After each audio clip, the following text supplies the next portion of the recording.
د ګوګل ډرایو په ننني درس کې وایو چې څنګه کولی شو چې موږ ګوګل ډرایو کې یو فولډر کریټ کړو. نو هر څه نه مخکې به تاسو راسئ جیمیل اکاونټ ته او په دې ډاټ باندې به کلیک وکړئ. نو وروسته به په ډرایو باندې کلیک وکړئ. ستاسو لپاره ګوګل ډرایو خلاصیږي. کله چې خلاص شو په دې چپه لاسته نیویګیشن منو کې به تاسو په دا نیو باندې کلیک وکړئ او په نیو فولډر باندې به کلیک وکړئ. دلته به هغه فولډر چې تاسو جوړوئ هغو ته به نوم ورکړئ. زه یو فولډر جوړوم ایجوکیشن ډاکومنټ لپاره چې په دې کې زما ټول تعلیمي اسنادونه دلته خوندي وي. نو په کریټ باندې کلیک کوم. صحیح ده.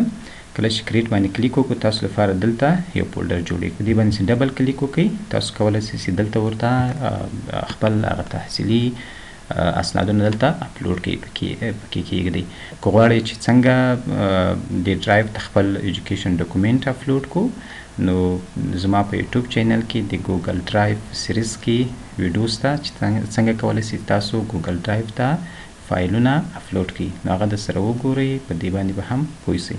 راتلونکي ویډیو پورې تاسو ته ښه وخت.